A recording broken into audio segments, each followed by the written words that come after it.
আমরা মদিনাতে আমাদের কবর বানাতে চাই, মদিনা যেন আমাদের কবর হয়। বাদশা বলতেছে আমারও তো মন চায় আমার কবরটাও মদিনায় হোক, কিন্তু আমি তো ইয়ামেনের বাদশা, আমি যদি বাদশাহী যদি আমাকে ছাড়তে হয়, কাউকে বুঝাইতে হবে, কি করব? আমি চলে যাই, তোমরা এখানে থাকো, আমি তোমাদের জন্য 400টা ঘর বানায় দিয়ে যাই। বাদশাহ 400 জন আলেমের জন্য 400টা ঘর বানায় দিল। একটা ঘর বাদশাহ আলাদা করে বানাইতেছে মনের মাধুরী দিয়া। এত সুন্দর করে বাদশাহ একটা ঘর বানাইতেছে। 400 জন আলেম ডাক দিয়া কই, বাদশাহ যাবো না, এই ঘরটা তুমি কার জন্য বানাও? এই ঘর তুমি কার জন্য বানাও? বাদশাহ চোখের পানি মুছে আর কয়, আমার রহমতের নবী যখন মক্কা থেকে মদিনায় হিজরত করবে, মদিনায় তোর কোনো বাবা থাকবে না, তার কোনো ভাই বোন বলতে কেউ থাকবে না, মদিনায় তার কোনো ঘর থাকবে না, বাড়ি থাকবে না।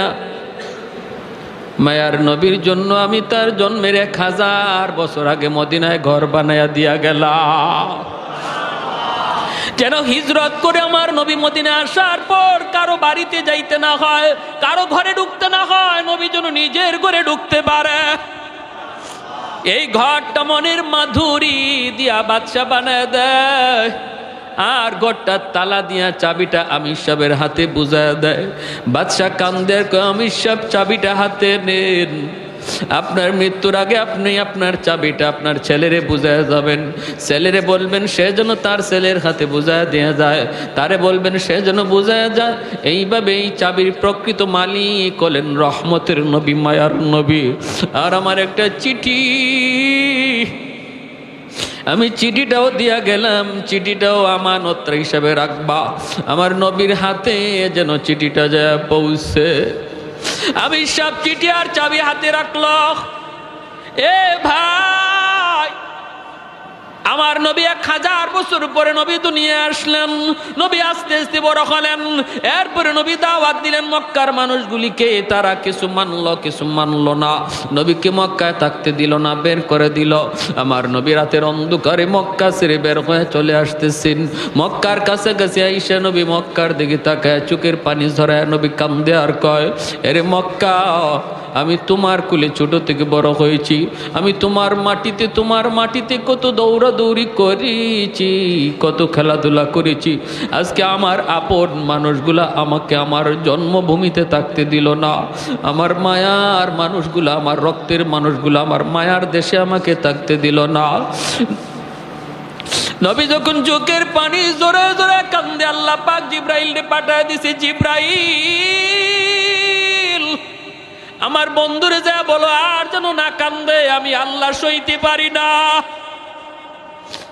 আমার বন্ধুরে যা বলো, আমি আল্লাহ ওয়াদা দিলাম জন্মভূমির দিকে তাকে যেন বন্ধু চোখের পানি না জড়ায়। আমি জানি তার দেশের প্রতি, জন্মভূমির প্রতি বন্ধুর মায়া লাগতেছে। যায় তুমি সুসংবাদ দাও, অল্প দিনের ভিতরে আমি মদিনা থেকে আবার তার জন্মভূমিতে তারে ফিরিয়ে দিব। যায় বলো বন্ধু যেন না কাঁদে, তার চোখের পানি আমি আল্লাহ সইতে পারি না। আল্লাহ নবী রহমতের নবী মক্কা আসলেন। নবীজি কুবা এলাকায় সর্বপ্রথম অবস্থান করলেন। এখন যে মসজিদে কুবা, এখানে নবী সর্বপ্রথম মসজিদ বানাইলেন। আর নবী ঘোষণা দিলেন, এই কুবা মসজিদে যে 2 রাকাত নামাজ পড়বে, আল্লাহ তারে কবুল একটা উমরা হজের সওয়াব দান করবেন। এই কুবা এলাকাটা হলো আমার নবীর বাবা আব্দুল্লাহর নানার বাড়ি।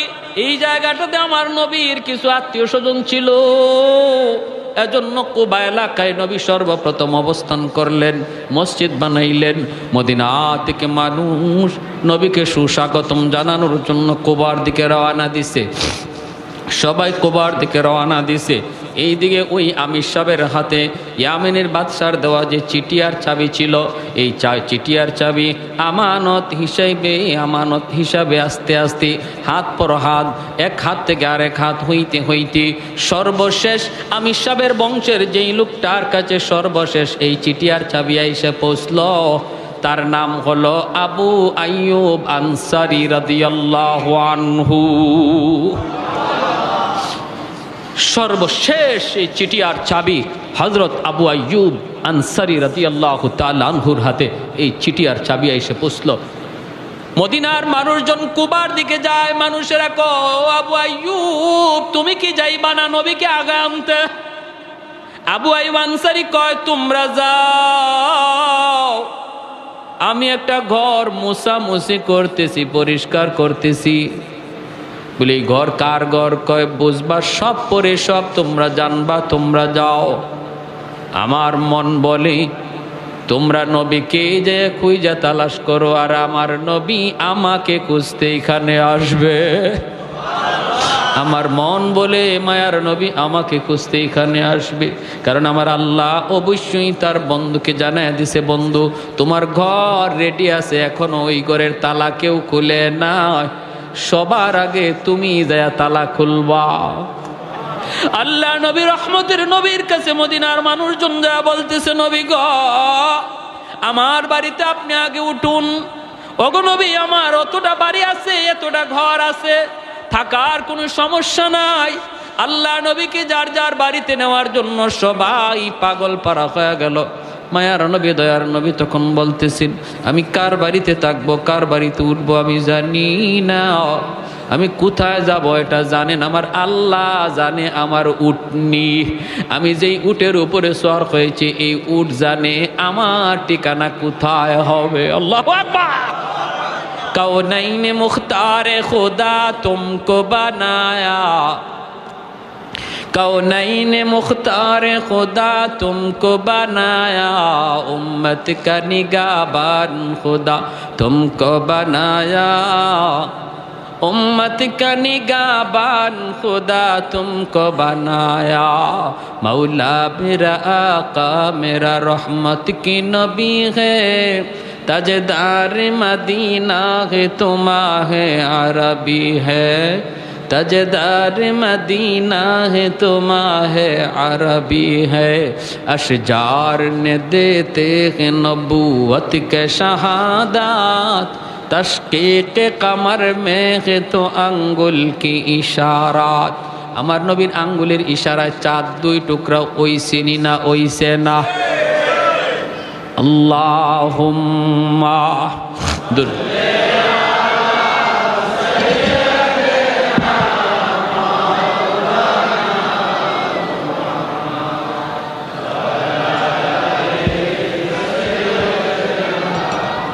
মাওলানা মুহাম্মদ আল্লাহুম্মা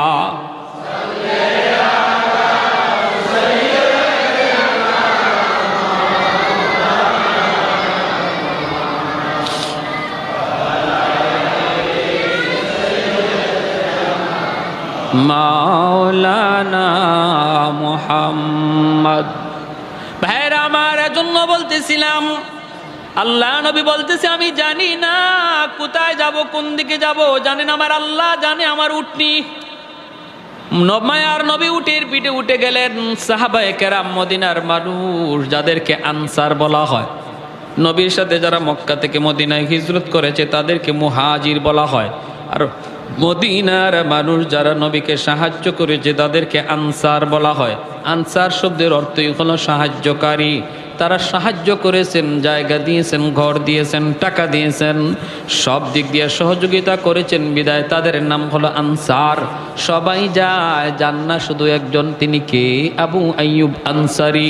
তিনি তো ওই ঘরটা শুধু মুছামুছি করতেছেন, পরিষ্কার করতেছেন। আমার নবীর উটনি একে একে নবীকে নিয়ে চলতে লাগলো। সামনে একজনের বাড়ি পড়ে, ওই বাড়িওয়ালা মনের ভিতরে বড় আশা নিয়ে বসা থাকে, ও মালিক তোমার বন্ধুর উটনিটা যদি আমার বাড়ির সামনে একটু বসতো, হায় রে যদি আমার বাড়ির সামনে উটনিটা একটু বসতো। কিন্তু না, বাড়িটা পাস করে যখন উটনিটা চলে যায় সে নিরাশ হয়ে যায়। সামনের বাড়িওয়ালা বুক ভরা আশা নিয়ে আবার বসা থাকে, মনে হয় আমার বাড়িতে উটনিটা বসবে, তার বাড়িতে উটনিটা বসলো না। আগাইতেছে মক্কা মদিনার অলি গলি দিয়ে উটনিটা যায়, কেউ তারে রাস্তা চিনায় দেওয়া লাগতেছে না, যেন উটনি মদিনার সব রাস্তা চিনে। এইভাবে উটনিটা মায়ার নবীকে নিয়ে ঘুরতেছে। ঘুরতে ঘুরতে ঘুরতে ঘুরতে ওই সেই বাড়ি, যেই বাড়ি নবীর জন্মের 1000 বছর আগে ঘর বানায়া গেল। ইয়ামেনের বাদশা তুব্বাই আউয়াল হিময়ারি মসজিদে নববীর পাশে ওই ঘরের সামনে নবীর উটনিটা গেল। ওই জায়গায় আবু আইয়ুব আনসারীর হাতে হলো চিঠি আর চাবি। ওখানে যাইয়া উটনিটা মায়ার নবীকে নিয়ে বসে গেল। আল্লাহু আকবার।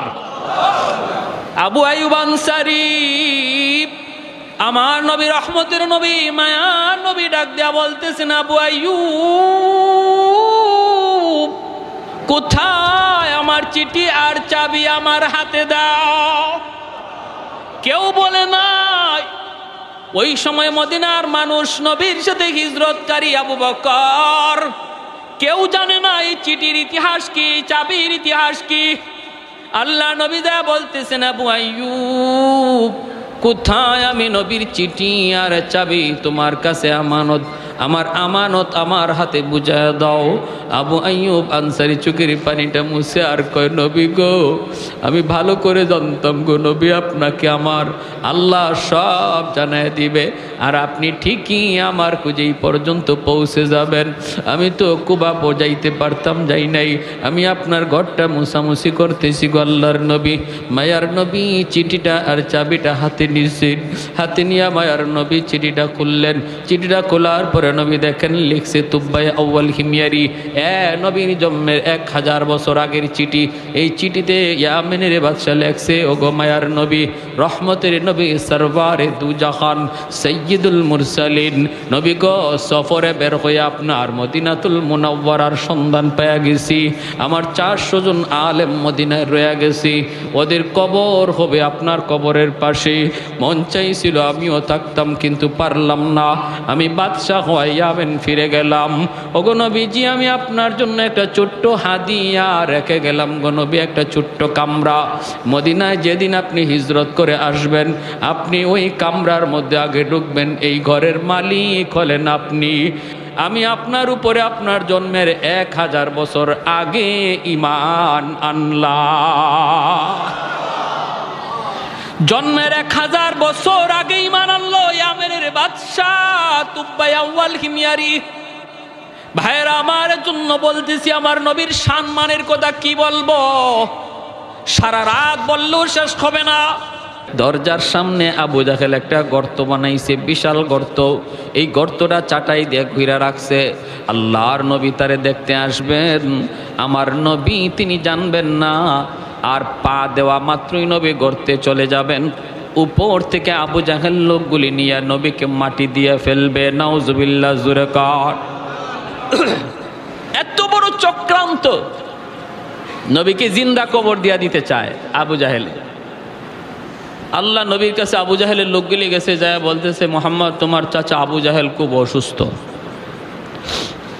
সারা জীবন দুশ্মনী করছে না নবীর সাথে, যেই মাত্র অসুস্থ বলছে, আল্লাহ নবী বলতেছেন, তাই নাকি, আমার চাচা অসুস্থ, আমাকে নিয়ে চলো। কি ভাই, এত বড় দুশ্মন, অসুস্থ, আল্লাহ নবী বলে আমাকে নিয়ে চলো, আমার চাচারে দেখতে যাব। যে নবী আবু জাহেলের কাছে প্রায় 4000 বার দিনের দাওয়াত দিয়েছেন, এরপরও কপালে হেদায়েত নাই। কপালে কি নাই? হেদায়েত নাই। আমার হাতের মুঠে কি আছে, মোহাম্মদ যদি বলতে পারো কালেমা পড়ে ফেলবো। আল্লাহ নবীকে আমি বলবো না, তোমার হাতের ভিতরে যা আছে এটাই বলে দিবে। আবু জাহেল কই, এটা আবার কি কও? বলে হয় এটাই কই। হয়তো দেখো, বলো তো, বলো তো, বলাও তো, কওয়াও তো, কেমনে কেউ আইবা। আল্লাহ নবী বলে বলো। বলা মাত্রই হাতের ভিতরে পাথরের কণা যে আসছিল, ওই কণা থেকে কালেমার আওয়াজ বের হয়ে গেছে। আবু জাহেল এইভাবে নিক্ষেপ করেছে পাথরের কণাগুলি, সর আমার হাতের ভিতরে, তাই কেউ মোহাম্মদের নাম কয়। পাথরে আবু জাহেল চিনল না, পাথরের কণাগুলি চিনল, ঠিক কিনা জোরে বলেন। হাতের ভিতরে পাথরের কণা নবীকে চিনল, আবু জাহেল চিনল না। ওই আবু জাহেল যখন গর্ত বানায়া মানুষগুলারে পাঠায় দিল, আল্লাহর নবী বলেন, আমাকে নিয়ে চলো, আমি চাচাকে দেখতে যাব। ভাইরা আমার, আল্লাহ নবী রওনা দিয়া দিলেন। এইদিকে নবী তো জানেন না, আমার নবীকে আল্লাহ পাক জিব্রাইল পাঠাইয়া জানায়া দিলেন। আল্লাহ পাক বলেন, জিব্রাইল আমার বন্ধু তো জানে না আবু জাহেল যে অসুস্থ নয়, অসুস্থ মানুষের ভান ধরে বিছানায় পড়ছে, গর্ত বানায় রাখছে দরজার সামনে, এই খবর তো আমার বন্ধু জানে না। ও জিব্রাইল তাড়াতাড়ি যায় আমার বন্ধুকে যায় বলো সামনে যেন আর কদম না দেয়, যদি সামনে কদম দেয় তাহলে কিন্তু গর্তের ভিতরে পড়ে যাবে। আল্লাহর নবী আর কিছুক্ষণ হাঁটলে পরেই তিনি গর্তে পড়ে যাইতেন। এমনি জিব্রাইলে আমিন আইসা বলতেছে, মায়ার নবী গো আর সামনে কদম দিবেন না গো নবী, আপনার চাচা আবু জাহেল অসুস্থ নয়, অসুস্থ মানুষের ভান ধরছে।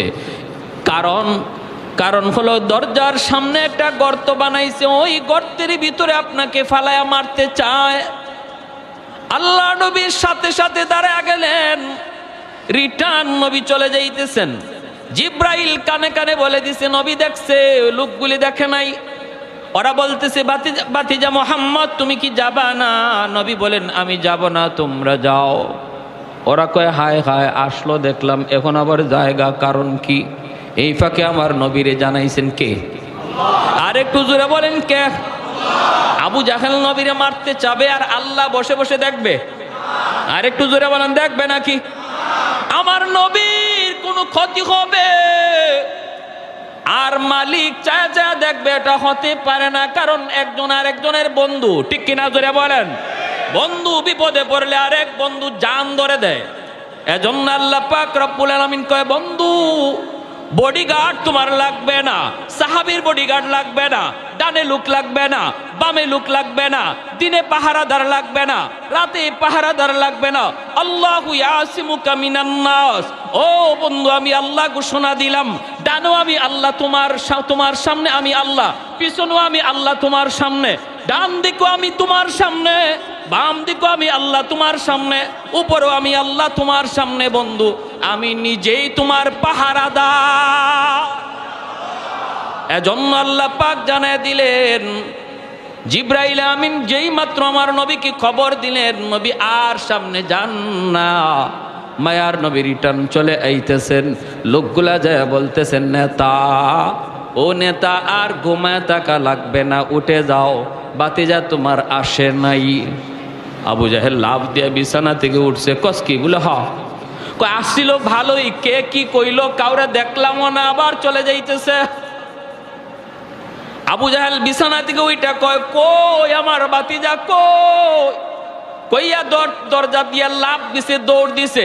এই দৌড় দিতে যায় ওর নিজের খবরও নাই, নিজে যে গর্ত বানায় রাখছে এই গর্তে নিজেই যায় পড়ছে।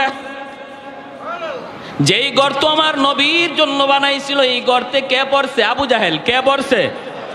আবু জাহেল যেই মাত্র গর্তের ভিতরে পড়লো, আল্লাহ পাক গর্তকে ডাক দেয়া কয়, এরে গর্ত তোর পেটে এইবার কে ঢুকছে? কয় আল্লাহ তোমার দুশমন, তোমার বন্ধুর দুশমন। আল্লাহ কয়, এরে গর্ত তুই গর্ত আরো বেশি করে গভীর হইয়া যা, এরে যদ্দূর নিচে নিতে পারস ল। এখন আবু জাহেল খালি নিচে যায়। লোকজনে ডাক দিছে, আমারে তুল, আমারে তুল, আমারে উঠা। আবু জাহেল হাত বাড়াইছে, লাগাল পায় না। আবু জাহেল কই মুই ফালা, মুই চং ফালা, কয় চংও লাগাল পায় না। রশি ফালা, রশি তো লাগাল পায় না। এইবার আবু জাহেল নিচ থেকে কয়, আমি বুঝে ফেলেছি গন্ডগোল কোন জায়গায়। আমি তো এত বড় গর্ত বানাই নাই, আমার বাতিজারে মারার জন্য আমি এত গভীর গর্ত বানাই নাই রে। আমি তো ফরার পরে বুঝতেছি আমি কই ঢুকছি। অতএব আমাকে এখান থেকে তোরা কেউ তুলতে পারবে না। আমাকে যদি আজকে উঠাইতে হয়, তুলতে হয়, আমার বাতিজা মোহাম্মদ লাগবে। কেমন চিনাটা চিনতো বুঝে না বুঝে। তোরা একটু যা, আমার বাতিজা মোহাম্মদ রে যা বল, আমি গর্তে পড়া গেছি, তোলার জন্য সহযোগিতা লাগবে। লোকগুলা দৌড়ে আমার নবী, রহমতের নবী, মায়ার নবী, খুলুকে আযীমের অধিকারী নবী উত্তম চরিত্রের অধিকারী নবীর দরবারে লোকগুলা হাজির হয়ে বলতেছে, মুহাম্মদ তোমার চাচা আবু জাহেল। নবী বলতেছে, আমার চাচা আবু জাহেল কি হইছে? কয় গর্তের ভিতরে পড়ে গেছে, এখন তো তারে আমরা তুলতে পারি না, রশি দিয়েও লাগাল পাই না, চং লাগায়ও লাগাল পাই না, এখন তো তোলবার কোনো উপায় দেখি না। আমাদেরকে পাঠাইছে তোমাকে নেওয়ার জন্য, তুমি না গেলে বুঝি তারে তোলা সম্ভব হবে না। আল্লাহর নবী ভালো করে জানেন এই গর্তটা বানাইছিল নবীকে মারার জন্য। এটা জানার পরেও আমার মায়ার নবী খুলুকে আজিমের অধিকারী নবী কয়, আমাকে নিয়ে চলো, আমার চাচারে গর্ত থেকে তুলতে আমি নবী সাহায্য করব। আল্লাহু আকবার। এ ভাই, আমরা হইলে বলতাম কি, গর্তে পড়ছে তো ভালো হয়েছে, এখন উপর থেকে মাটি দিয়া কবর দিয়া ফেলো, বলতাম না? ও গর্তে গেছে তো ভালোই হয়েছে, ওর আরো আগেই গর্তে যাওয়ার প্রয়োজন ছিল। কিন্তু মায়ার নবী, দয়ার নবী তখনও কোনো অভিযোগ করেন না। আমার নবী তখনও বলেন না আমি কেন যাব, এই গর্ত তো আমার জন্য বানাইছিল, এমন কোথাও রহমতের নবী বললেন না। এজন্য আল্লাহকে, বন্ধু এমন এক আখলাক আমি আল্লাহ তোমারে দিয়েছি, দুশ্মনের জন্য তুমি রহমতের দোয়া করো, দুশ্মনের জন্য তুমি রহমতের দোয়া করো, ওই আখলাকটা আমি আল্লাহ তোমারে দিয়েছি। আল্লাহ নবী গর্তের কিনারায় আসলেন, আয়েশা নবী ডাক দিলেন, চাচা কেমন আছেন? আবু জাহেল গর্তের ভিতর থেকে বলতেছে, বাতিজা আমি কেমন আছি তুমি তো দেখতেছ, তুমি তো নিজেই দেখতেছ, চাচা খবর কি, ঘটনা কি? আবু জাহেল কয়, বাবারে ঘটনা তো তুমি সব জানো, তোমারে তোমার আল্লাহ জানায় দিছে। এ বাতিজা মুহাম্মদ, বিশ্বাস কর বাবা, কসম করে বলি আমি এত গভীর গর্ত তোমার জন্য বানাই নাই। আমি পড়ার পরে, আমি গর্তে পড়ার পরে দেখতেছি যে গভীর, এত গভীর আমি করি নাই। আমারে হাতে লাগাল পায় না, চঙে লাগাল পায় না, রশি দিয়া লাগাল পায় না। অতএব বাতিজা আমার বুঝতে বাকি নাই, গন্ডগোল আসমানে লাগছে। আগুন লাগায়া দিছি আমি আসমানে, পানি দেয় যদি জমিনে, কোনোদিন আগুন নিববে না। বাতিজা মুহাম্মদ, ও মুহাম্মদ একটু তুলো বাবা, তুমি যদি হাত না বাড়াও আমাকে কেউ গভীর গর্ত থেকে তুলতে পারবে না। আল্লাহর নবী তখন বলতেছেন, চাচা গো, 4000-এর বেশি বার আপনার কাছে দাওয়াত লইয়া গেছি, মাথায় পর্যন্ত আঘাত করে রক্ত ঝরাইছেন, এরপর আমি দাওয়াত দেওয়া বন্ধ করি নাই।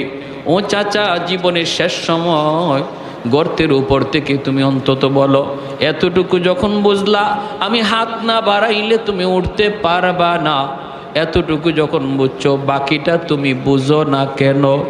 আবু জাহেল কয়, বাবারে বাকিটাও বুঝবো, আগে উপরে তুলো। বাকিটাও হবে, আগে উপরে তুলো। আল্লাহ নবী কয়, তুমি ওয়াদা করো, ওয়াদা করো। আবু জাহেল গর্তের ভিতর থেকে বলতেছে, আমি ওয়াদা করলাম এইবার আমার রহমতের নবী, মায়ার নবী তার নবুতি হাত মুবারক বাড়ায় দিছেন। আল্লাহ পাক ডাক দেয়া কয়, রে গর্ত, এইবার তোর দিকে আমার মায়ার নবীর নবুতি হাত, রহমতের হাত চলে এসেছে।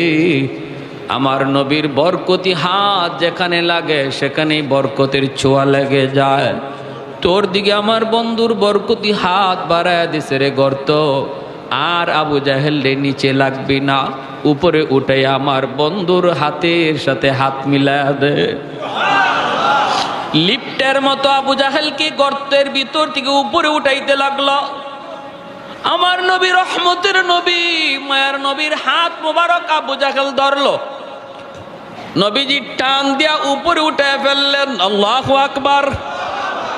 এইবার নবী বলতেছেন, চাচা গো এবার বলুন, কালেমা পড়ুন, কালেমা পড়ুন। আবু জাহেল তখন বলতেছে, বাতিজারি তুমি যে এত বড় জাদুকর আমি আগে জানি না। নাউজুবিল্লাহ। আরো আস্তে, আর একটু জোরে, আর একটু জোরে, নাউজুবিল্লাহ। কই তুমি যে এত বড় জাদুকর এটা আমি আগে জানি না। আল্লাহ নবী বলতেছেন, চাচা বুঝছি কপালে তোমার হেদায়েত নাই। ইন্নাকা লা তাহদি মান আহবাবতা ওয়ালাকিন্নাল্লাহ ইয়াহদি মান ইয়াশা। আল্লাহ বলে, বন্ধু তুমি যারে চাও তারে তুমি হেদায়েত দিতে পারবা না, হেদায়েত দেওয়ার মালিক হলাম আমি আল্লাহ। হেদায়েত দেওয়ার মালিক কে? আর একটু জোরে বলেন কে? এজন্যই মায়ার নবীর সবচেয়ে মায়ার চাচার নাম হলো আবু তালিব। আবু জাহেল কিন্তু নবীর এত মায়ার চাচা না। আবু জাহেল নবীর আপন চাচাও না। আমার নবীর আপন চাচা হলো আবু লাহাব, নবীর আপন চাচা হলো আবু তালিব, নবীর আপন চাচা হলেন হযরত আব্বাস রাদিয়াল্লাহু আনহু। আবু তালিব নবীর উপরে ঈমান আনে নাই, কিন্তু আমার নবীকে এত মায়া করছেন, যত জীবন আবু তালিব জীবিত ছিলেন আমার নবীর গায়ে টুকা দেওয়ার মতো সাহস বেঈমান করে না, এত আদর করছে। শিয়াবে আবি তালিব 2 বছরের জন্য আমার নবীর পরিবারকে কারাগারে বন্দী করে রাখলো ওরা, মক্কার কাফিররা। 2 থেকে 2.5 বছর নবী বন্দী ছিলেন, একা না গোটা পরিবারটা। এবং নবীর সাথে নবী পরিবারের লোক যারা মুসলমান হয় নাই এরাও বন্দী ছিল, এর মধ্যে আবু তালিবও বন্দী। অথচ আবু তালিব কিন্তু মুসলমান হন নাই, কিন্তু নবীর সঙ্গ দেওয়ার কারণে, নবীর পক্ষে থাকার কারণে এরা আল্লাহর নবীর চাচা আবু তালিব সহ কারাগারে বন্দী করে ফেললো, একটা জায়গা অবরোধ করে ফেললো, বাহির থেকে খানা পানি কিছুই দেয় না। 1 বছর নয় 2 বছর 2.5 বছর পর্যন্ত চলে গেছে। শিশু বাচ্চারা কান্নায় অস্থির হয়ে যাইত, মার বুকের দুধটা পর্যন্ত শুকায় গেছে। ওই অবস্থায় আমার নবী রহমতের নবী বলেন, ওই কারাগারে আমি নবী গাছের পাতাও খাইছি। এত যন্ত্রণা, এত যন্ত্রণা।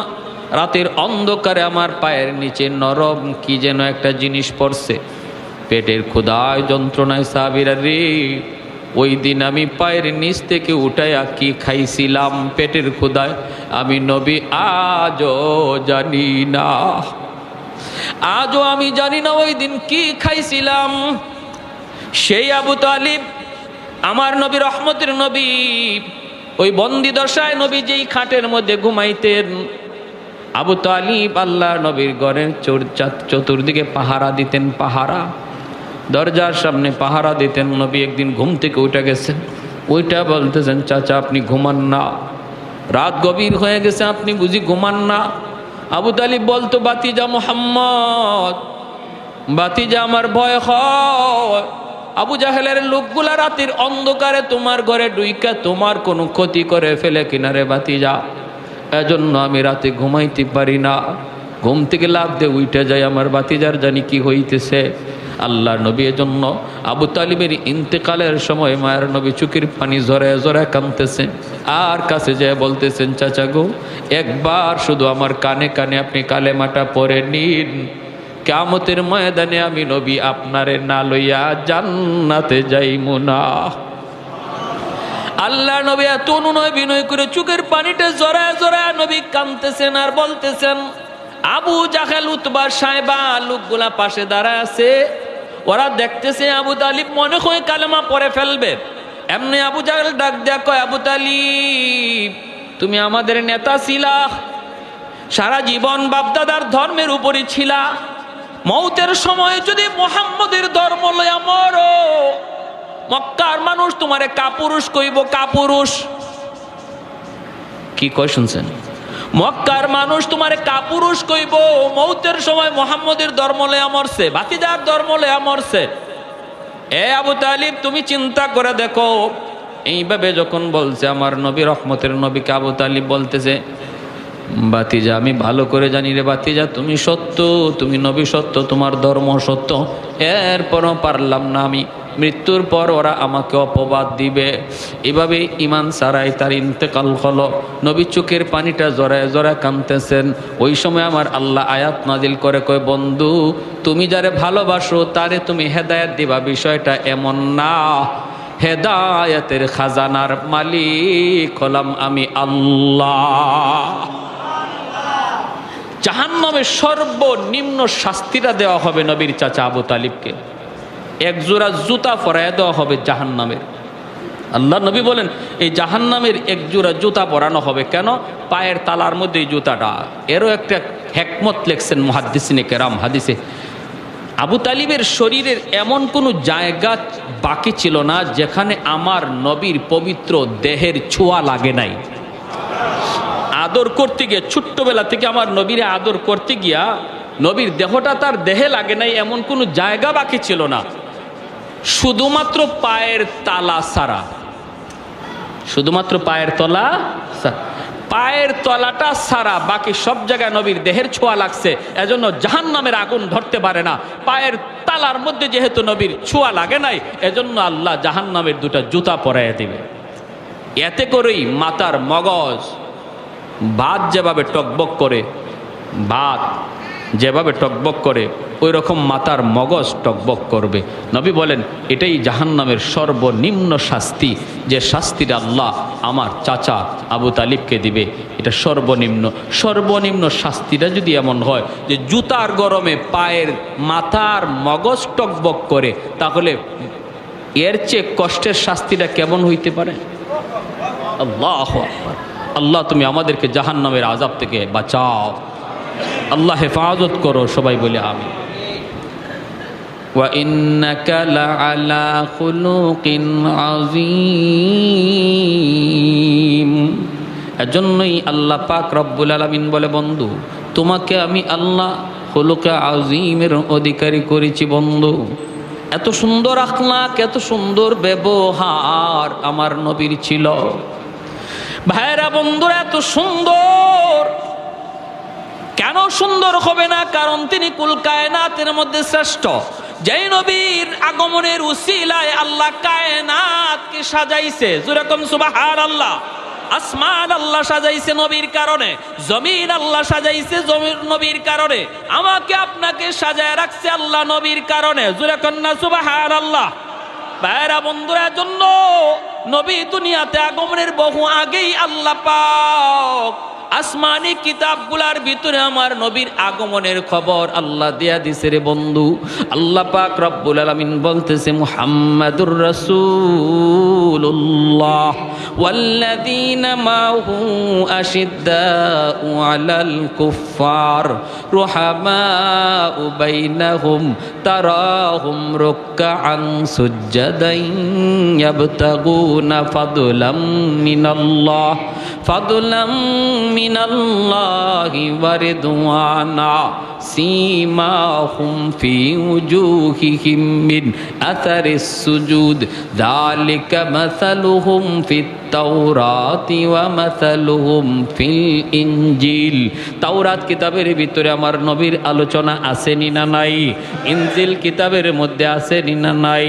এজন্য তাওরাত কিতাবের 400 জন পণ্ডিত, তাওরাত কিতাবের 400 জন পণ্ডিত, ইয়ামেনের বাদশাহ তুব্বাই আউয়াল হিময়ারি, ওই বাদশার দরবারে তাওরাত কিতাবের 400 আলিম তারা থাকেন। তারা বাদশাকে জানাইছে, বাদশাহ আমরা তো এখন তাওরাত কিতাব মানতেছি, আখিরি জমানায় একজন নবী আগমন করবে, ওই নবীর কাছে আল্লাহ পাঠাইবে কোরআন, আর নবীর আগমনের জন্ম হবে মক্কার জমিন, নবী হিজরত করে যাবেন মদিনাতুল মুনাওয়ারায়। তাওরাত কিতাবের ভিতরে আমরা সব পেয়েছি। এইবার ইয়ামেনের বাদশা তুব্বাই আউয়াল হিময়ারি কয়, আমার মন চায় মক্কা দেখব, মদিনা দেখব, তোমরা আমাকে একটু মক্কা দেখাইবানি। এই বইলা 400 জন আলেমকে সাথে লইয়া ইয়ামেনের বাদশা তুব্বাই আউয়াল হিময়ারি আমার নবীর জন্মের 1000 বছর আগে, আল্লাহু আকবার জোরে বলেন, ইতিহাস প্রসিদ্ধ এক ইতিহাসের কিতাব আল বেদায়া ওয়ান নেহায়া, এই কিতাবের ভিতরে ঘটনা এনেছেন নবীর সম্মানের কথা। কি বলবো, আমার নবীর জন্মের আগের শানের কথাটা শুধু শুনেন, মনোযোগ দিয়া শুনেন। মানুষের সম্মান শুরু হয় জন্মের পর, মানুষের জীবনী আলোচনা হয় জন্মের পর, আর আমার আপনার নবীর জীবনী শুরু হয়ে গেছে জন্মের বহু বহু আগে। আল্লাহু আকবার। ইয়ামেনের বাদশা কয়, আমি মক্কায় যাব, 400 জন আলেম সঙ্গে লইয়া, বিশাল সৈন্যবহর সাথে লইয়া তারা মক্কার ভিতরে ঢুকতে যাবে। মক্কার ভিতরে মাত্র ঢুকতে যাবে রে ভাই, ইয়ামেনের বাদশা দেখে মক্কার কোনো মানুষ তারে স্বাগতম জানাইতে বের হয় না। বাদশার মাইন্ডে বড় লাগলো, বাদশা বড় মাইন্ডে লাগলো। বাদশা আলেমদেরকে বলতেছে, ঘটনা কি? এতভাবে জানাইলাম, এত নিউজ দিলাম, আমি মক্কায় আসতেছি, তখনকার সময়ের সবচেয়ে ক্ষমতাধর বাদশা, এত বড় বিশাল বহর, মক্কার মানুষ বুঝি নাই, কেউ আমাকে সম্মান জানাইতে বের হয় না। 400 জন আলেম তখন বলতেছে, বাদশা জাহাপনা, মক্কার মানুষের কাছে একটা ঘর আছে, যেই ঘরের নাম হলো বাইতুল্লাহ, খানায়ে কাবা। ওই ঘরটা হলো পৃথিবীর সবচেয়ে সম্মানী ঘর। এই ঘরের সম্মান তাদের কাছে সবচেয়ে বড়। এজন্য এই ঘরকে পিছনে রেখে এরা কারো সম্মানে মক্কা থেকে বের হয় না, কারণ ঘরের চেয়ে সম্মানী এখনো কেউ দুনিয়াতে আল্লাহ পাঠায় নাই। অতএব আল্লাহর ঘরকে রেখে কারো সম্মানে ওরা মক্কা থেকে বের হয় না। তুব্বায়ে আউয়াল হিমিয়ারি কয়, আমার মাইন্ডে লাগলো, তাহলে আমি এই ঘর রাখবো না, যেই ঘর আমার সম্মানে বাধা হয়ে দাঁড়ালো। এসে গেল মক্কায় বাইতুল্লাহর ঘরে, আল্লাহর ঘরখানায় কাবার সামনে। 400 জন আলেম বাধা দেয়, ও বাদশা জাহাপনা, সব জায়গায় আঙ্গুল দিও না, সব জায়গায় তুমি বিয়াদবি কইরো না। সব বিয়াদবি আল্লাহ সইতে পারে, আল্লাহর ঘরের সাথে বিয়াদবি আল্লাহ সইতে পারে না। সব বিয়াদবি আল্লাহ সইতে পারে, কিন্তু আল্লাহ তার বন্ধুর সাথে বিয়াদবি সইতে পারে না। আওয়াজ দেয়া বলেন ঠিক কিনা? এজন্য নবীর সাথে যারা এই বিয়াদবি করেছে, নবীর যুগে প্রত্যেকটা বিয়াদবরে আল্লাহ ধরছে। আল্লাহ কয়, আমি আল্লাহ আমার কথা সইতে পারবো, আমার বন্ধুরে গালি দিলে আমি সইতে পারি না। আর নবী কয়, আমি নবী আমার গালি সইতে পারি, আমার আল্লাহরে গালি দিলে আমি নবী সইতে পারি না।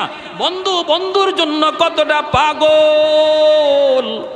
বাইতুল্লাহ হাত দিয়া দিবে ভাঙ্গার জন্য, 400 জন আলেম বাধা দেয়। এরপরও তুব্বায়ে আউয়াল হিমিয়ারি বাধা মানতে রাজি না, হাতটা দিয়ে দেয়। আলেম ওলামারা বাধা দেয়, বাধা মানে না। যেই মাত্র হাতটা আল্লাহর ঘরে মাত্র লাগাইলো ভাঙ্গার নিয়তে, সাথে সাথে নাক মুখ দিয়া রক্ত বের হওয়া শুরু হলো, ফিনকে দিয়া রক্ত বের হওয়া শুরু হলো। বাদশার সাথে সাথে যেই জায়গায় দাঁড়ানো ছিল, জায়গার মধ্যেই দাঁতি লেগে গেল, মরে যাবে, রক্ত বন্ধ হয় না।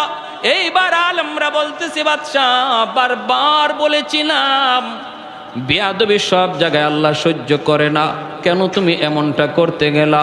বাদশা তখন কয়, আমি মাপ চাই গো, আমাকে মাফ করো, আমি বুঝি নাই। কয়, আল্লাহর ঘর ধরে আবার তুমি মাপ চাও? যেই মাত্র আল্লাহর ঘর ধরে আবার মাপ চাইছে, মালিক আমি ভুল করে ফেলেছি, আল্লাহর সাথে সাথে তওবা কবুল করে তারে সুস্থ বানায় দিছে। বলুন তো, সুস্থতার চাবিকাঠি কার হাতে? আরো জোরে বলেন না, কার হাতে? এই ইয়াকিন আছে তো? সাবধান, এটা মনে রাখবেন না, ওই জায়গার পানি গায়ে লাগাইলে সুস্থ হয়ে যাবেন, অমুকে ফু দিলে পরে আপনি সুস্থ হয়ে যাইবেন, এই ধরনের ইয়াকিন রাখা যাবে না। সুস্থতার মালিক কে? আল্লাহ। এখন বাদশাহ কয়, যেই ঘরে এত দামি ঘর, এই ঘরে আমি একটা খেদমত করব। তারা কয়, কি খেদমত? কয়, আমি আল্লাহর ঘরের গিলাফ লাগাইয়া দিব। আমার নবীর জন্মের 1000 বছর আগে আল্লাহর ঘর খানায় কাবার গিলাফ লাগাইলো যে ব্যক্তি, সে হলো ইয়ামেনের বাদশা তুব্বায়ে আউয়াল হিমিয়ারি। কে উল্লেখ করেছেন? প্রসিদ্ধ ইতিহাসবিদ আল বেদায়া ওয়ান নেহায়া কিতাবের ভিতরে। এই আল্লাহর ঘরে গিলাফ লাগানো হলো। আজও আল্লাহর ঘরে গিলাফ আছে, পরিবর্তন হয়, বদলানো হয়, কিন্তু সিস্টেম ও তখন থেকে শুরু হয়েছে। এরপরে উলামায়ে কেরাম বলতেছে, আর একটু সফর করবেন? আর একটু সফর করব, আমি মক্কার আশপাশ দেখব। ঘুরতেছে একটা রাস্তার কিনারা, একটা রাস্তা দিয়ে তারা হাঁটতেছে। এইবার রাস্তাটা যাওয়া মাত্রই দেখা যায় 400 জন আলেম একজন আরেকজনকে লক্ষ্য করে বলতেছে, দোস্ত, রাস্তার কন্ডিশন দেখে মনে হয় এই রাস্তাটা বুঝি আমরা ভালো করে চিনি। রাস্তার বিবরণ তাওরাত কিতাবের মধ্যে এসেছি। কোন রাস্তা? কয়, নবীজি যেই রাত্রে মক্কা থেকে মদিনায় হিজরত করবেন যেই রাস্তা দিয়া, এই রাস্তাটা কেমন হবে, কন্ডিশন কেমন হবে? ওই রাস্তার বিবরণ আল্লাহ তাওরাত কিতাবে উল্লেখ করেছেন। শুধু আমার নবীর কথা তাওরাতে না, নবী যে রাস্তা দিয়া হিজরত করে মদিনায় যাবেন ওই রাস্তাটা কেমন হবে এই কথাগুলিও আল্লাহ তাওরাত কিতাবে উল্লেখ করেছে। 400 জন আলেম একজন আরেকজন কয়, দোস্ত দোস্ত একটু দেখ, তাকায় দেখ কিতাবের সাথে মিলে কিনা। কয় 100% মিলে গেছে, এই সেই রাস্তা, হিজরতের রাস্তা। কয় তাহলে আর থামা যাবে না, চলতে থাকো, মদিনা পর্যন্ত আমরা যাব।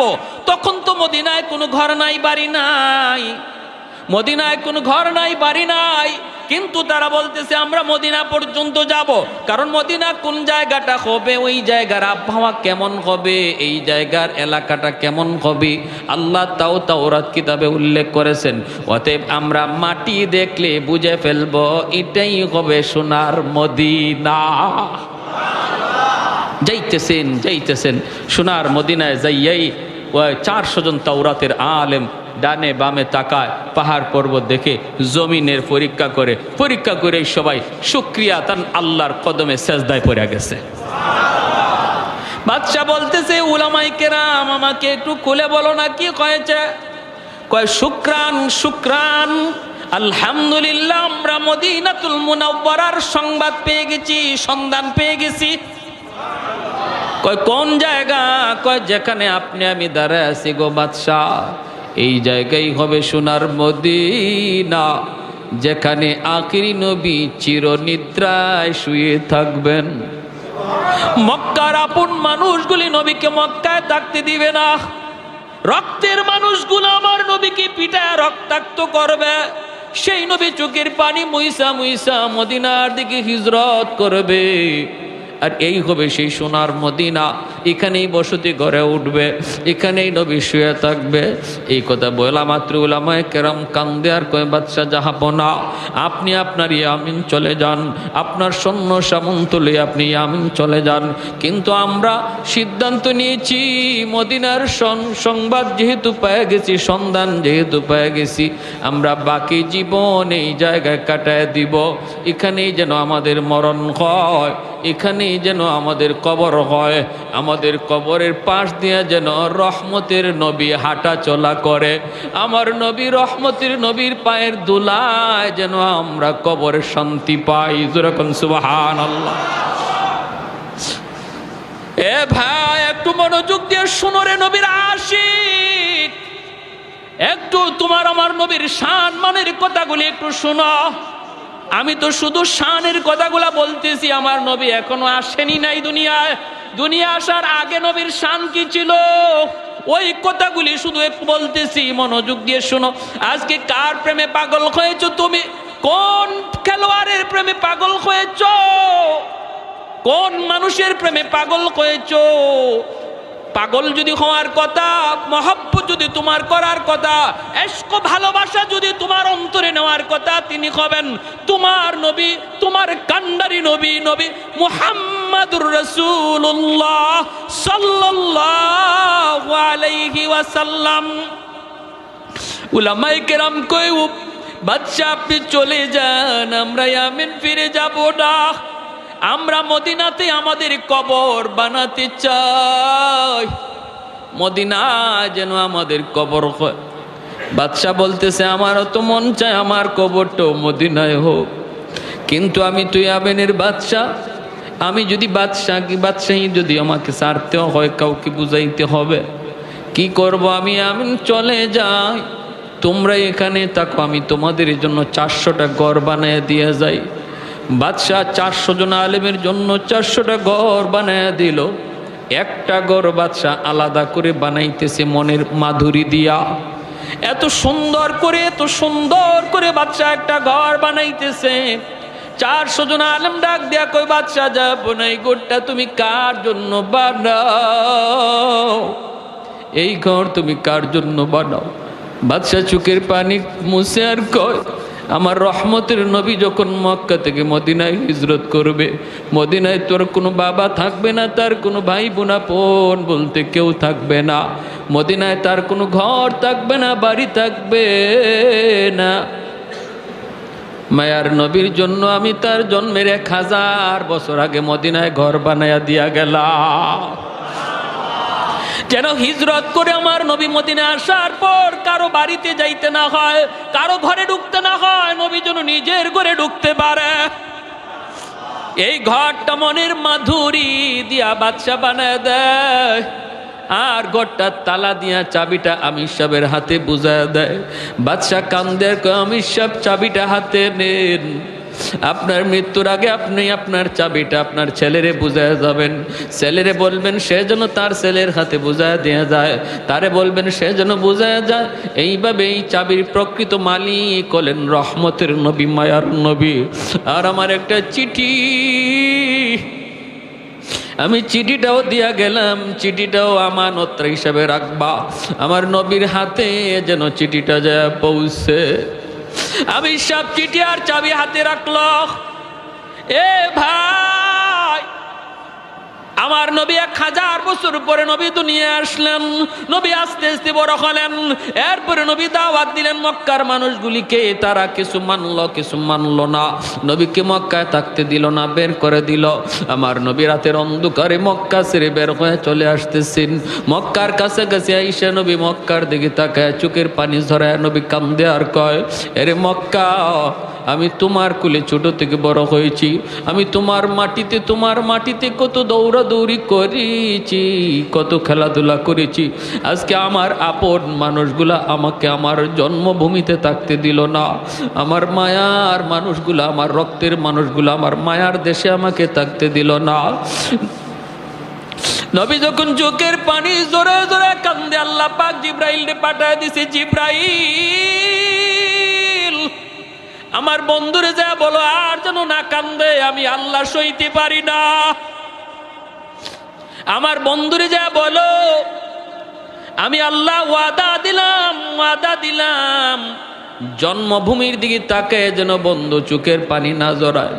আমি জানি তার দেশের প্রতি, জন্মভূমির প্রতি বন্ধুর মায়া লাগতেছে। যায় তুমি সুসংবাদ দাও, অল্প দিনের ভিতরে আমি মদিনা থেকে আবার তার জন্মভূমিতে তারে ফিরিয়ে দিব। যায় বলো বন্ধু যেন না কাঁদে, তার চোখের পানি আমি আল্লাহ সইতে পারি না। আল্লাহ নবী রহমতের নবী মক্কা আসলেন, নবীজি কুবা এলাকায় সর্বপ্রথম অবস্থান করলেন। এখন যে মসজিদে কুবা, এখানে নবী সর্বপ্রথম মসজিদ বানাইলেন। আর নবী ঘোষণা দিলেন, এই কুবা মসজিদে যে 2 রাকাত নামাজ পড়বে আল্লাহ তারে কবুল একটা উমরা হজের সওয়াব দান করবেন। এই কুবা এলাকাটা হলো আমার নবীর বাবা আব্দুল্লাহর নানার বাড়ি। এই জায়গাটাতে আমার নবীর কিছু আত্মীয় স্বজন ছিল, এজন্য কুবা এলাকায় নবী সর্বপ্রথম অবস্থান করলেন, মসজিদ বানাইলেন। মদিনা থেকে মানুষ নবীকে সুস্বাগতম জানানোর জন্য কুবার দিকে রওনা দিছে, সবাই কুবার দিকে রওনা দিছে। এইদিকে ওই আমির সাহেবের হাতে ইয়ামেনের বাদশার দেওয়া যে চিঠি আর চাবি ছিল, এই চিঠি আর চাবি আমানত হিসাবে আস্তে আস্তে হাত পর হাত, এক হাত থেকে আরেক হাত হইতে হইতে সর্বশেষ আমির সাহেবের বংশের যেই লোকটার কাছে সর্বশেষ এই চিঠি আর চাবি এসে পৌঁছল, তার নাম হলো আবু আইয়ুব আনসারী রাদিয়াল্লাহু আনহু। সর্বশেষ এই চিঠি আর চাবি হযরত আবু আইয়ুব আনসারী রাদিয়াল্লাহু তাআলা আনহুর হাতে এই চিঠি আর চাবি এসে পৌঁছল। মদিনার মানুষজন কুবার দিকে যায়, মানুষেরা কয়, আবু আইয়ুব তুমি কি যাইবা না নবীকে আগে আনতে? আবু আইয়ুব আনসারী কয়, তোমরা যাও, আমি একটা ঘর মোছামুছি করতেছি, পরিষ্কার করতেছি। বলে এই ঘর কার ঘর? কয় বুঝবা সব পরে সব তোমরা জানবা, তোমরা যাও। আমার মন বলে তোমরা নবীকে যে খুঁজে তালাশ করো, আর আমার নবী আমাকে খুঁজতে এখানে আসবে। আমার মন বলে মায়ার নবী আমাকে খুঁজতে এখানে আসবে, কারণ আমার আল্লাহ অবশ্যই তার বন্ধুকে জানায় দিছে, বন্ধু তোমার ঘর রেডি আছে, এখনো ওই ঘরের তালা কেউ খুলে না, সবার আগে তুমি যায় তালা খুলবা। আল্লাহ নবী রহমতের নবীর কাছে মদিনার মানুষজন যা বলতেছে, নবী গো আমার বাড়িতে আপনি আগে উঠুন, ওগো নবী, আমার অতটা বাড়ি আছে, এতটা ঘর আছে, থাকার কোনো সমস্যা নাই। আল্লাহ নবীকে যার যার বাড়িতে নেওয়ার জন্য সবাই পাগল পারা হয়ে গেল। মায়ার নবী, দয়ার নবী তখন বলতেছেন, আমি কার বাড়িতে থাকবো, কার বাড়িতে উঠবো আমি জানি না, আমি কোথায় যাব এটা জানেন আমার আল্লাহ জানে। আমার উটনি, আমি যেই উটের উপরে সওয়ার হয়েছি, এই উট জানে আমার ঠিকানা কোথায় হবে। আল্লাহু আকবার। कौनैन मुख्तार खुदा तुमको बनाया, कौनैन मुख्तार खुदा तुमको बनाया, उम्मत का निगाहबान खुदा तुमको बनाया, उम्मत का निगाहबान खुदा तुमको बनाया। मौला मेरा आका मेरा रहमत की नबी है, ताजदार मदीना है तुम्हारे अरबी है, ताजदार मदीना है तुम्हारे अरबी है।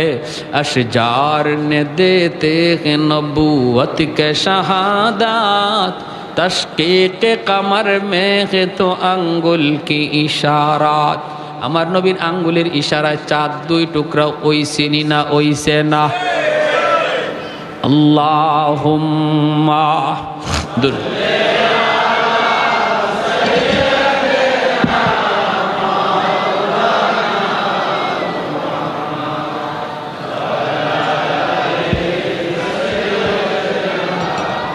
মাওলানা মুহাম্মদ আল্লাহুম্মা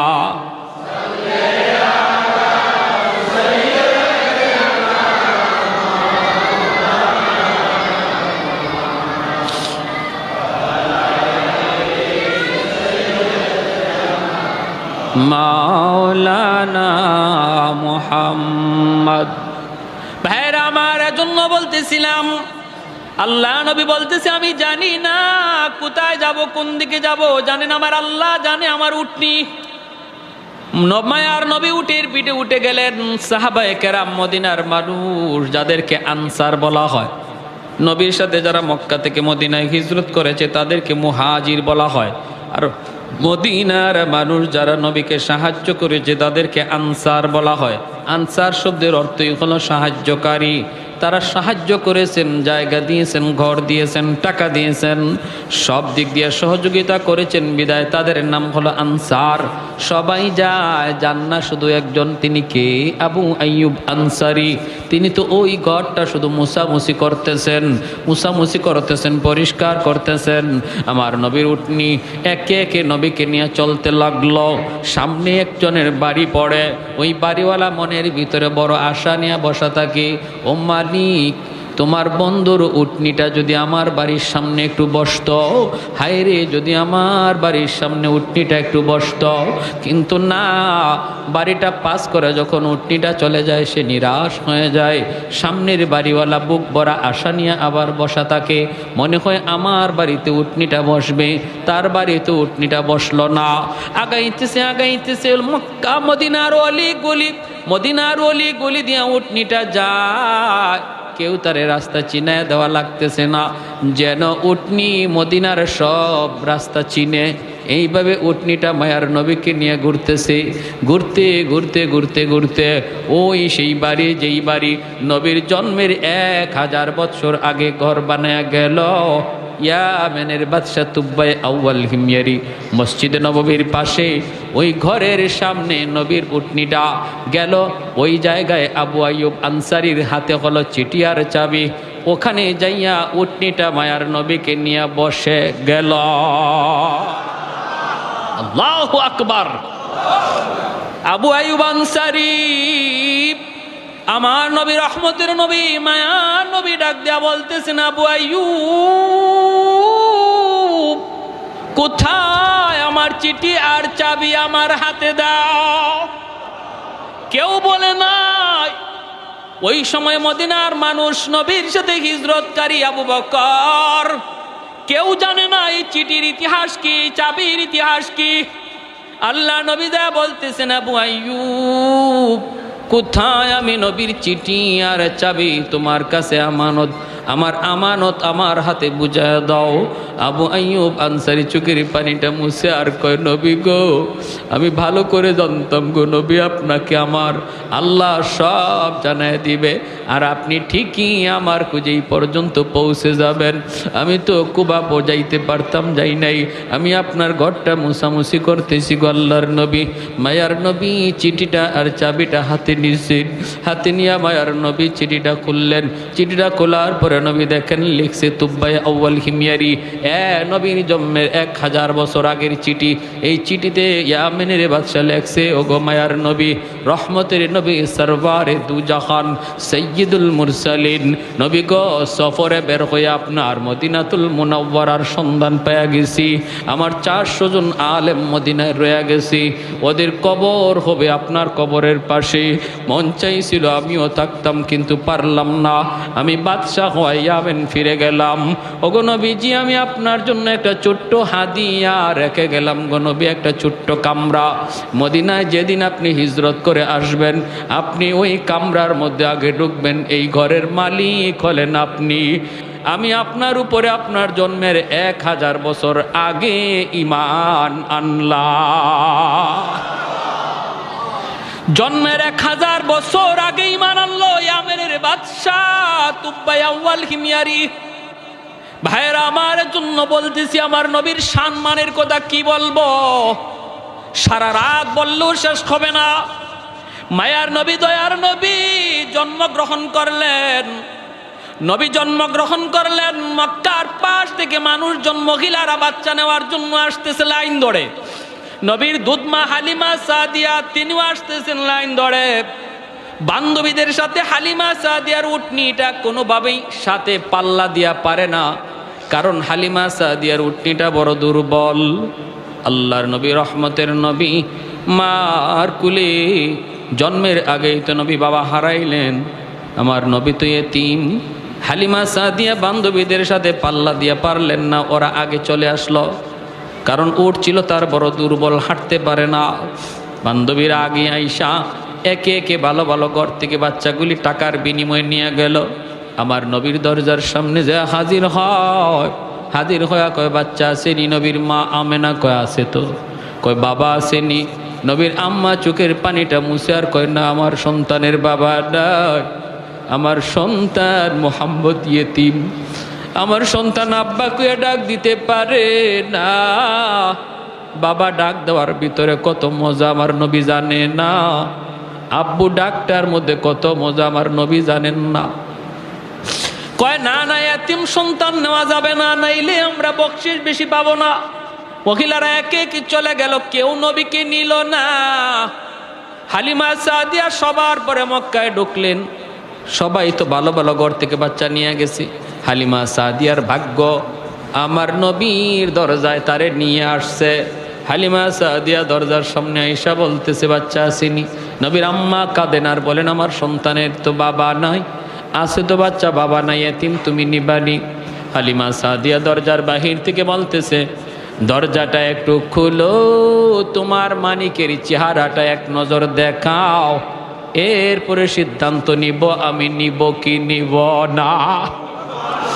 দরজাটা খোলার পর আমার নবীর চেহারাটা দেখা মাত্র হালিমা সাদিয়া আল্লাহু আকবার বলে আওয়াজ দিয়া উঠলেন। আল্লাহু আকবার। হালিমা সাদিয়া কই গো, আমেনা, আমি হালিমা জীবনে কত সুন্দর সন্তান দেখেছি, এত সুন্দর বালক আমি জীবনে কোনোদিন দেখি নাই। আমেনা বলতেছে, তুমি কেমনে দেখবা, আমিও তো দেখি নাই। আল্লাহ পাক কয়, জিব্রাইল রে, হালিমাও বুঝি আমার বন্ধুর মতো দেখে নাই, মায়ও বুঝি আমার বন্ধুর মতো কাউরে দেখে নাই, তুমি জিব্রাইলে দেখছো নি? জিব্রাইল কয়, আল্লাহ, পৃথিবীর পূর্ব থেকে পশ্চিম, উত্তর থেকে দক্ষিণ, তামাম দুনিয়া আমি জিব্রাইল সফর করেছি। কসম খোদার মালিক, তোমার বন্ধুর মতো দ্বিতীয় আরেকজন সুন্দর আমি পৃথিবীর কোথাও পাই না। আল্লাহ পাক কয়, জিব্রাইল তুমি কেমনে দেখবা, আমিনা কেমনে দেখবে, হালিমাও কেমনে দেখবে? আমি আল্লাহ কি বলি শুনো, আমি তো খালিক, আমি তো মালিক, আমি তো মানুষ বানাই। আমি আল্লাহ বলতেছি আমার বন্ধুর মতো দ্বিতীয় আরেকজন পৃথিবীতে আমি অতীতে বানাই নাই, ভবিষ্যতেও বানাবো না। সুবহানাল্লাহ। মা আহসানা মিনকা লাম তারাকাতু আইনি ওয়া আজমালা মিনকা লাম তালিদিন নিসাউ খুলিকতা মুবাররাআম মিন কুল্লি আইবিন কাআন্নাকা খুলিকতা কামা তাশাউ। এজন্যই হযরতে হাসান রাদিয়াল্লাহু তাআলা আনহু বলতেন, ওগো নবী, আপনার মতো এত সুন্দর কোনো চোখ কোনোদিন দেখে নাই, আপনার মতো এত সুন্দর কোনো সন্তান পৃথিবীর মা জন্ম দেয় নাই। ওগো নবী, আপনার চেহারার দিকে তাকাইলে মনে হয় আল্লাহ আপনারে জিগায় জিগায় বানাইছে। আল্লাহ আপনার চেহারা বানাইবার সময় যেন আপনারে জিজ্ঞেস করেছে, বন্ধু আমার, তোমার চেহারা আমি আল্লাহ বানাবো, বন্ধু কেমনে বানাইলে তুমি খুশি, একটু বলো। ওগো নবীজি, আপনার চোখ বানানোর সময় যেন আল্লাহ আপনাকে জিজ্ঞেস করেছে, বন্ধু কেমন চোখ তোমারে দিলে তুমি খুশি হও। নবী গো, আপনি যেভাবে চাইছেন যেন আল্লাহ আপনাকে এমন চক্ষুটাই দান করেছে। আপনার প্রতিটা অঙ্গের দিকে তাকাইলে মনে হয় আপনার মর্জি মতো আল্লাহ আপনারে বানাইছে, আর আমাদেরকে বানাইছে আল্লাহ তার নিজের মর্জি মতো, আর আপনারে বানাইছে যেন আল্লাহ আপনার মর্জি মতো। আমারে আপনারে যদি আল্লাহ কইতো, মিয়া আব্দুর রহিম, আব্দুল করিম, তোমার চোখ কেমনে বানাবো, তোমার চোখটা কেমনে বানাইলে তুমি খুশি, আপনি তখন কি কইতেন? আমি হইলে কইতাম, আল্লাহ হরিণের মতো ডাগর ডাগর চোখ। না, বিভিন্ন কবিরা দেখবেন কবিতার মধ্যে তার প্রেমিকার কত গল্প করে, কত প্রশংসা করে, করতে করতে জানো আমার মাহবুবার চোখটা কেমন ছিল, হরিণীর মতো ডাগর ডাগর চোখ। তারপরে নাকটা ছিল খুব ধারালো, চুলগুলি ছিল এমন, তারপরে এমন কত প্রশংসা চেহারার। হযরত হাসান রাদিয়াল্লাহু তাআলা নবীজির একজন প্রসিদ্ধ সাহাবী, তিনি বহুত বড় কবি ছিলেন। তিনি বলতেছেন, খুলিকতা মুবাররাআম মিন কুল্লি আইবিন কাআন্নাকা খুলিকতা কামা তাশাউ। এতটা নিখুঁতভাবে আল্লাহ আপনারে বানাইছে গো নবী, আপনার দিকে তাকাইলে মনে হয় আপনার মর্জি মতো আল্লাহ আপনারে বানাইছে। যেটা যেভাবে বানাইতে কইছেন আল্লাহরে, আল্লাহ যেন এইভাবে আপনারে বানাই দিছে। সুবহানাল্লাহ। এজন্য আল্লাহ বলে, জিব্রাইল, আমার বন্ধুর মতো সুন্দর আরেকজন পাইবা কোত্থেকে? আমি বানাইলে তো পাইবা, আমি তো বানাই নাই, আমি আল্লাহ তো বানাই নাই, পাবা কোত্থেকে? সুবহানাল্লাহ।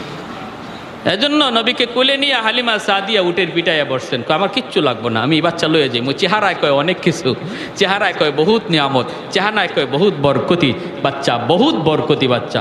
হালিমা সাদিয়ার স্বামী উটের পিঠে বসা, গিয়ে নিয়ে উঠছে পরে হালিমা সাদিয়ার স্বামী বলতেছে, হালিমা গো কিছু পাইছো? হালিমা সাদিয়া বলতেছেন, স্বামী গো চেহারা দেখো, কিছু না, চেহারায় মনে হয় আমরা সব পায়া গেছি, চেহারায় বোঝা যায় আমরা সব পায়া গেছি। আল্লাহ নবীকে কোলে নিয়ে হালিমা সাদিয়া উটের পিছে বসছেন, আর সামনে বসছেন তার স্বামী। এবার স্বামী উটকে পিটাইতেছেন। খাসাইসুল কুবরা নামক কিতাবের ভিতরে লিখেন আল্লামা জালালউদ্দিন সুয়ুতি রহমতুল্লাহ গেলে, পিঠে চাবুক দিচ্ছেন, উঠে চল বাড়ি যাব, বাচ্চা তো পেয়ে গেছে। উট নড়ে না, চড়ে না, লড়েও না, পিঠা খায়, উঠে কথা কয় না, আরো পিঠায়, উট নড়ে না, চড়ে না। এইবার হালিমা সাদিয়া অবাক, স্বামী অবাক, ঘটনা কি? উট নড়ে না, চড়ে না, বসছে যে আর উঠেই না। এইবার উট আল্লাহর কাছে তার জবান চায়, জবান উঠে আল্লাহর কাছে জবান চায়, মালিক আমি তো হায়বান, তুমি আমার জবান দেও নাই, এতে আমার কোনো বাধা নাই, আপত্তি নাই, কোনো অভিযোগও নাই, মালিক তোমার মর্জি, কিন্তু আল্লাহ এই মুহূর্তে আমার একটু জবান খুলে দাও, আমি আমার মালিকের সাথে একটু কথা বলবো। কেন আমি উট হাঁটতেছি না, নড়তেছি না? সাথে সাথে আল্লাহ উটের জবান খুলে দিয়েছে। উট ডাক দেয়া কয়, মালিক আমারে যতই মারো, যতই পিটাও, আমি কিন্তু নড়ব না, হাঁটব না, কারণ তোমার পিছনে যে বসছে, তোমার বিবি যারে কুলে নিয়ে বসছে, তুমি তারে না চিনলেও আমি উট তারে চিনে ফেলেছি, আমি উট তারে চিনে ফেলেছি। ইনি রহমতের নবী সাইয়্যিদুল মুরসালিন, ওনার খাতিরে আল্লাহ কায়নাত বানাইছে, আমারে বানাইছে, তোমারে বানাইছে। ওই রহমতের নবী যদি তোমার পিছনে বসে বেয়াদবি হয়, বেয়াদবি হয়, আমার রহমতের নবীর আগে বসাও, তুমি পিছনে যাও, আমাকে মারা লাগবে না, আঘাত করা লাগবে না, আমি দ্রুত দৌড়াইতে থাকব। হালিমা সাদিয়ার স্বামী ডাক দিয়া কয়, হালিমা গো, কারে লই আইছো? উঠে যারে চিনে। ও হালিমা, তুমি সামনে আসো।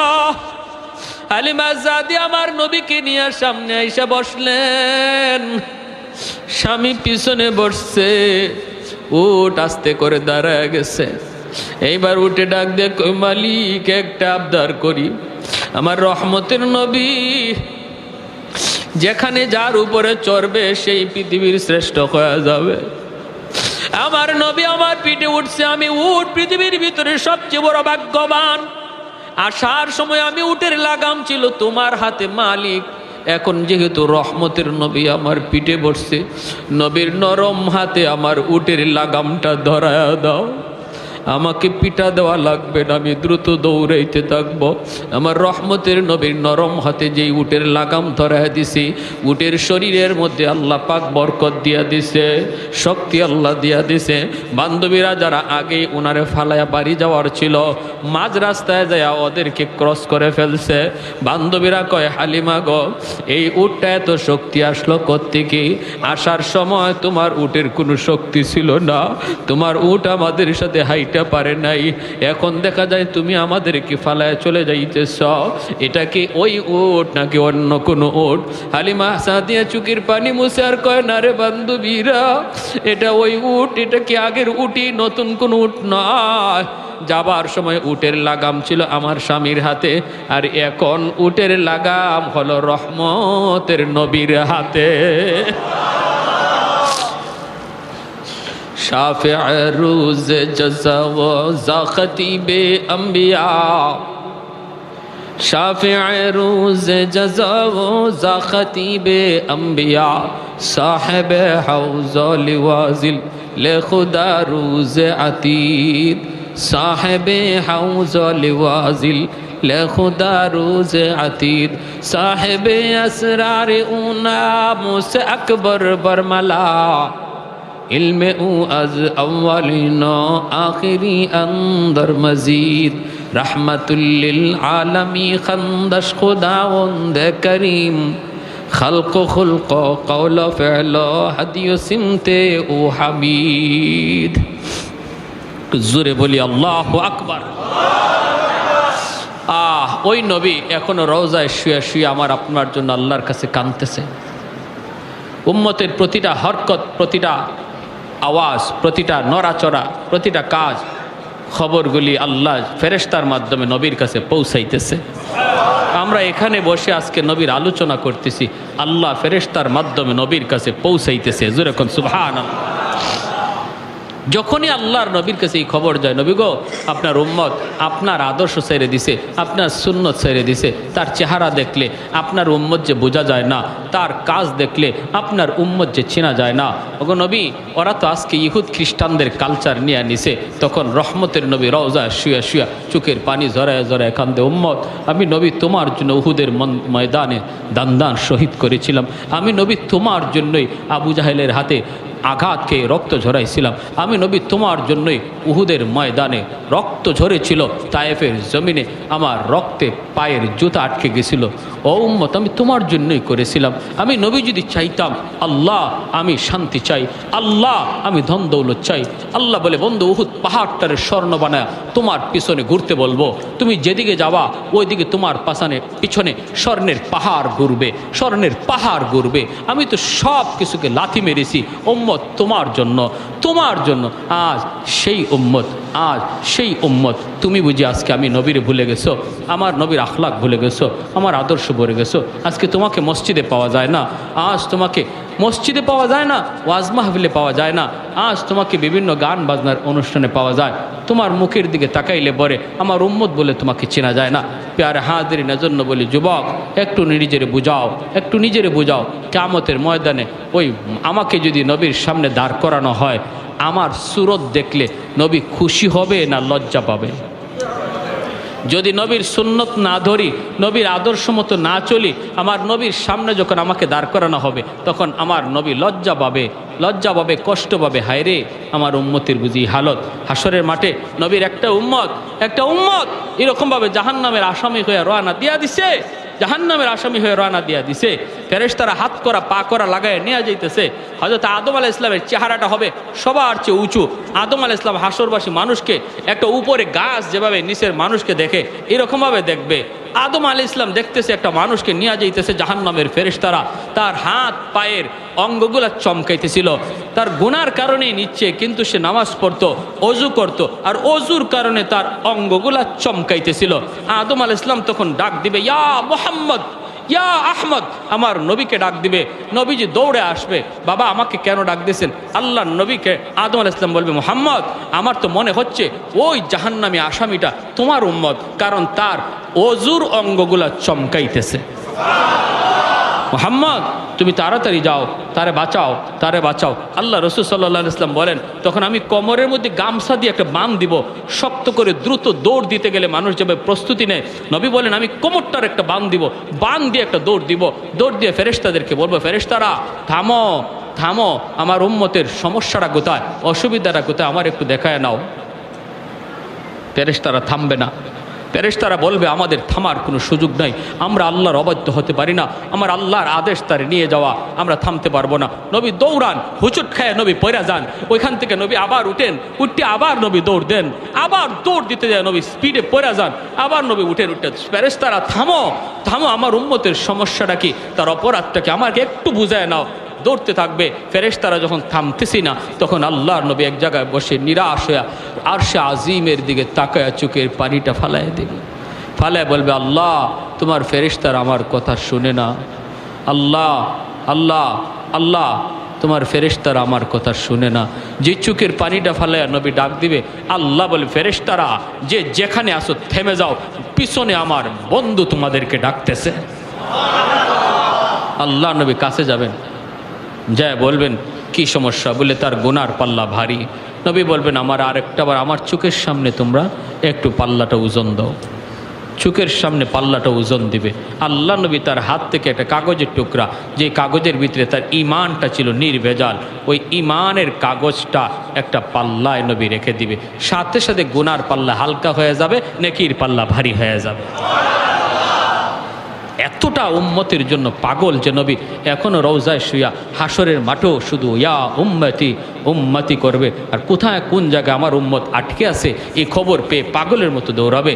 সেই নবীর আদর্শ ভুইলা আজকে তুমি কারে ফলো করতেছো, তুমি কারে অনুসরণ করতেছো, কাকে, কার সুরত ধরছো যুবক, কার সুরত ধরছো একটু বলো।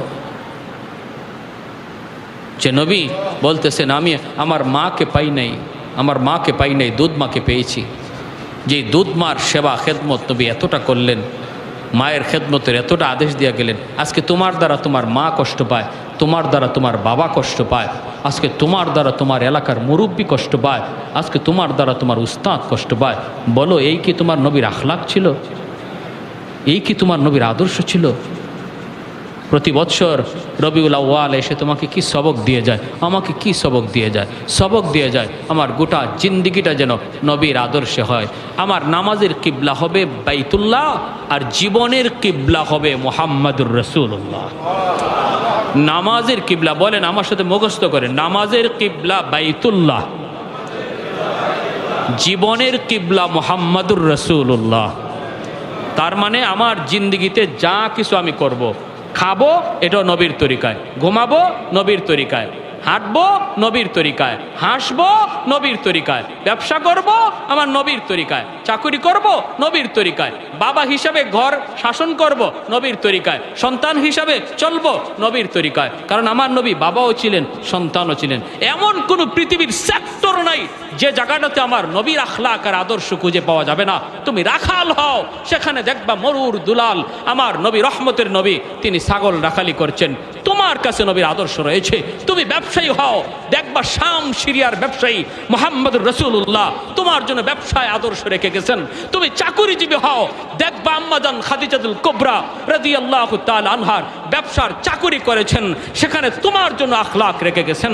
তুমি বাবা হও, দেখবা খাতুনে জান্নাত ফাতেমা রাদিয়াল্লাহু তাআলা আনহার বাবা হিসাবে বাবার আদর্শ রেখে গেছেন। তুমি সন্তান হও, দেখবা মুহাম্মদুর রাসূলুল্লাহ আব্দুল্লাহর বেটা হয়া তিনি আদর্শ তোমার জন্য রেখে গেছেন। সমাজের একজন লোক হও, দেখবা হিলফুল ফুজুল নামের সংগঠন তৈরি করে সমাজ সংস্কারের আন্দোলন আমার নবী তোমাকে শিখায় গেছেন। কোথায় তুমি জানতে চাও, কি শিখতে চাও? এমন সেক্টর নাই যেখানে আমার নবীকে খুঁজে পাবা না। তারপরেও পুরা কপাল তোমার আমার, পুরা কপাল তোমার আমার। যদি আমরা এই জায়গা ভুলে থাকি, এই সমস্ত দিক থেকে নিজে অবহেলায় থাকি, এটা আমার কপাল পুরল, আর কেউর কপাল পুরল না, আমি নিজেই কপাল পুরা হলাম। আল্লাহ আমাদের সবাইকে এই মাসকে সামনে রেখে গোটা জিন্দিগিটা, বিশেষ করে আজকে যদি এতটুকু ওয়াদা করি যে আমি আমার নবীর জীবনের সবচেয়ে বড় আদত যেটা 5 ওয়াক্ত নামাজ জামাতে পড়া, যে নবী অসুস্থ হয়েও মসজিদে জামাতে এসেছেন সাহাবীদের কাঁধে ভর দিয়া, আমরা যারা আজকে এখানে বসলাম এতটুকু সবক যদি এখান থেকে নেই কি হুজুর নিয়ত করলাম মৌতের আগ পর্যন্ত আমার নবীর কলিজা আর ব্যথা দেব না, আমি কষ্ট হলো মসজিদে জামাতে আসব, জামাতটা সাল্লে আমার নবীর কলিজায় ব্যথা পায়। নবী যখন দেখছেন হুজরা থেকে আবু বকর সিদ্দিকের ইমামতিতে নামাজ চলছে, জামাত চলছে, হুজরা থেকে নবীজি তাকায় মুস্কি হাসছেন আর বলছেন আল্লাহ তুমি আমার উম্মতকে কবুল করো, আমার উম্মতের গোটা জিন্দিগি যেন এইভাবে নামাজের কাতারে কেটে যায়। যেরকম সুবহানাল্লাহ। কারা কারা নিয়ত করতে পারি 5 ওয়াক্ত জামাতে পড়ার? আল্লাহ প্রতিটা হাতকে তুমি কবুল করো। আর যাদের বাপমা আছে আল্লাহ যেন বাপমার সেবা করে আমরা চলতে পারি, মা বাবার কলিজায় যেন ব্যথা না দিই। আয় আল্লাহ মুরব্বীদের সাথে যেন আমরা বেয়াদবি না করি। আল্লাহ আমাদের প্রত্যেকটা হাতকে কবুল করো। জোরে কোন আমিন। ওয়া আখির